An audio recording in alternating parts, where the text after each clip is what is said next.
Hey everybody, Cathryn Hartt here of Heart and Soul Studio. Today I'm going to be doing a video on cold reads. I just did a cold read class, and I do one in person fairly regularly because a lot of you really get stumped on what to do with cold reads. First of all, let's change the title of cold reads. I don't know who came up with that awful title. But let's change it to something more like warm and fuzzy reality moments as an actor. Okay? Because a cold read is not really a reading at all. It is an audition.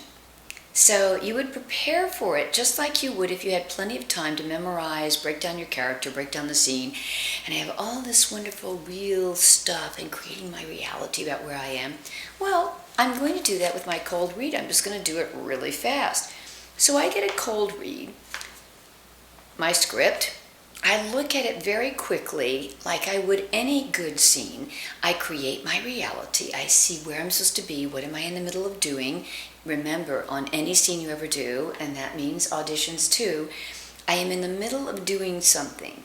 And you need to take a moment to set up your character and set up the reality before you ever start to say lines, or you're going to lose the casting director. They're going to like, oh, it's so fake. If I just start saying lines, it doesn't seem real.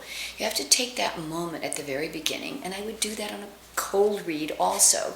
So the first thing I'm going to do is create my reality, like I would on any good acting scene. Then I want to look at the scene and not go like, how many lines do I have and how do I say them?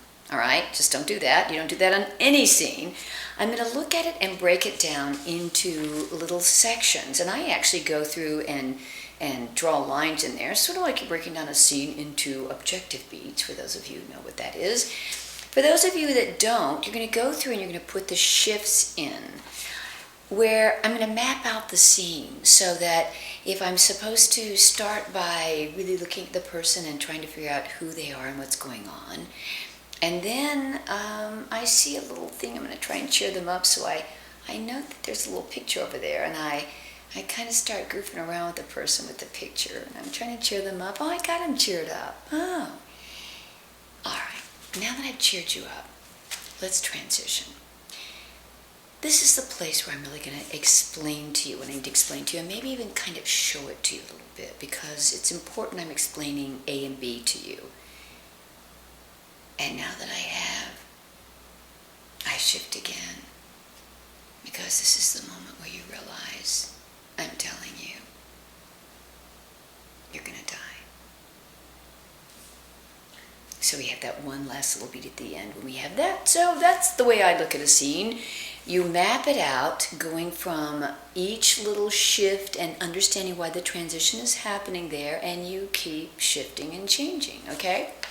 So it's very important that I get that across. That's the main thing that the director needs to see, is that I'm a real person. I'm really the character. I'm creating a reality. I'm living and breathing. I understand the shifts and changes of where this character needs to go.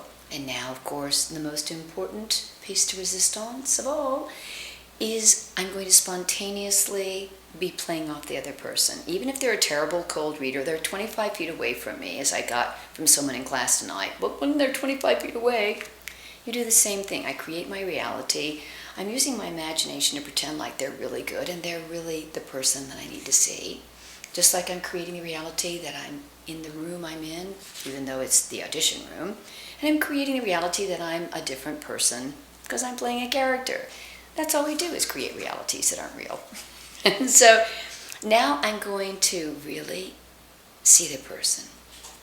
And I'm going to play off of that person as if something is really going on that I don't know what it is. Just like I would in any other good scene.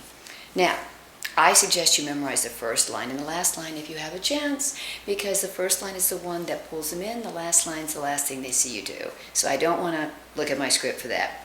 Then I suggest that you get your little finger in between the next page. As soon as you flip the page, my little finger immediately finds the next little page so that I don't get stuck changing pages. I suggest you also know what happens at the top of the next page, just so you know very easily where you're going to go. And when you're looking at the script, don't look at it like you're looking at a script and drop character. Very bad.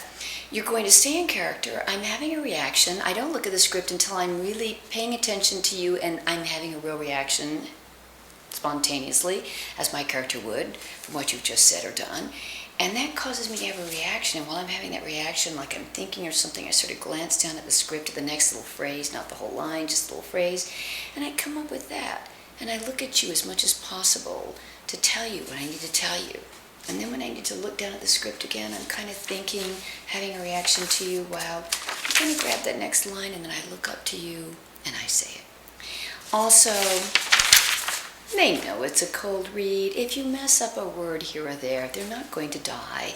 However, if you say every single word perfectly, but you never look up and you never really are the character and you don't take any shifts or beats or changes, you're not going to get the audition. So don't worry about reading the lines perfectly. Stay in character, create the reality, and just, glance down every once in a while to get a little phrase. Keep everything going, acting and everything is still going while I'm glancing down. Stay in character, I'm still reacting, and then I look up and say the line. And it's so easy. But first, before you do anything, make it make sense. Go through and break down the scene very quickly and create your reality. Ta-da! Cold reads. Not gold at all, but warm and fuzzy.